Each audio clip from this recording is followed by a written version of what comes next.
নৈসৰ্গিক আৰু দৃষ্টিনন্দন ব্ৰহ্মপুত্ৰৰ পাৰত চালে চকুৰোৱাকৈ সাজু অত্যাধুনিক উদ্যান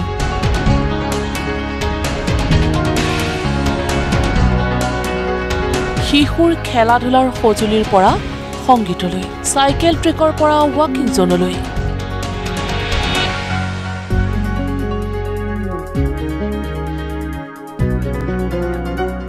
সাইকেল ট্ৰেকিং মানুহ খোজ কাঢ়িবলৈ সৰু বাচ্চাবোৰ সবৰ কাৰণে ধুনীয়াকৈ ইয়াত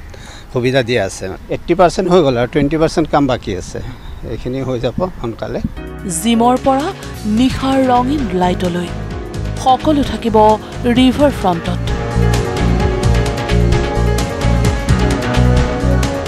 অপেক্ষা মাথো কেইটামান দিনৰ দুৰ্গা পূজাতে গুৱাহাটীবাসীয়ে উপহাৰ পাব আন এখন অত্যাধুনিক উদ্যান গুৱাহাটীৰ উজান বজাৰৰ ব্ৰহ্মপুত্ৰৰ পাৰত নতুন প্ৰযুক্তিৰে নিৰ্মাণ হৈ থকা ৰিভাৰ ফ্ৰণ্ট প্ৰকল্পৰ ইতিমধ্যে 80% কামেই সম্পূৰ্ণ হৈছে 1.2 কিলোমিটাৰ এটো ইয়াৰ পৰা ডিসটেন্স আছে ইয়াৰ পৰা কাছাৰী ঘাট টু ডিসি বেংগলৰলৈকে ইয়াতে আপোনাৰ সৰু ল'ৰা-ছোৱালীৰ কাৰণে সুবিধা আছে খেলনা ধুলা খুলিব পাৰিব জিমৰ কাৰণে সুবিধা আছে মিউজিক সিস্টেম আছে আৰু ফুৰিবলৈ মানে ইয়াতে পুৰা ধুনীয়া ধুনীয়া ফ্লাৱাৰ গাৰ্ডেন এইবোৰ দেখা পাব ভাল এটা পৰিৱেশ চাব পাৰিব ইয়াৰ পৰা ল'ৰা-ছোৱালীবোৰে জ্যেষ্ঠবোৰে চবে ইয়াতে আহি মানে এটা ভাল পৰিৱেশ পাব মানে মহাবাহুৰ নৈসৰ্গিক পৰিৱেশত নিজকে হেৰুৱাই নিৰ্মল আৰু বিশুদ্ধ বতাহ সেৱন কৰি একোজন ব্যক্তিয়ে কটাব পাৰিব আপোন পাহৰা সময় প্ৰায় 1.5 কিলোমিটাৰ দৈৰ্ঘ্যৰ এই ৰিভাৰ ফ্ৰণ্টত থাকিব শিশুৰ খেলা-ধূলাৰ সুন্দৰ পৰিৱেশ থাকিব সুৰ সংগীত আৰু নিশাৰ ৰঙীন লাইটৰ মনোৰম আৰু মায়াময় পৰিৱেশ পাৰ্কিংৰ বাবে সুব্যৱস্থা থাকিব নৱনিৰ্মিত এই অত্যাধুনিক উদ্যানখনত নদীখন দেখি পাব আপোনাৰ ইয়াতে উমানন্দটো দেখি পাব ইয়াৰ পৰা আৰু সানসেটটো ভাল ধুনীয়া আহে ইয়াতে আবেলি ইভিনিং টাইমত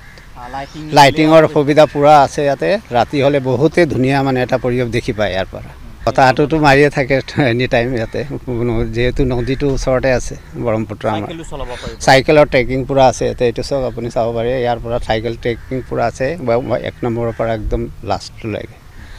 আৰু জিমৰ আছে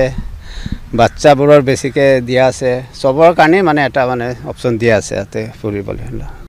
ইতিমধ্যে গুৱাহাটীবাসীৰ এই নৱতম সংযোজনৰ আভাস সামাজিক মাধ্যম যোগে দুদিন পূৰ্বেই দিছে অসমৰ মুখ্যমন্ত্ৰীয়ে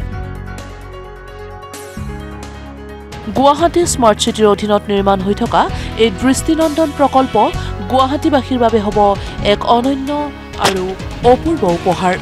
কেমেৰা পাৰ্চন জিতু বৰুৱাৰ সৈতে বিকাশ শৰ্মা নিউজ লাইভ গুৱাহাটী।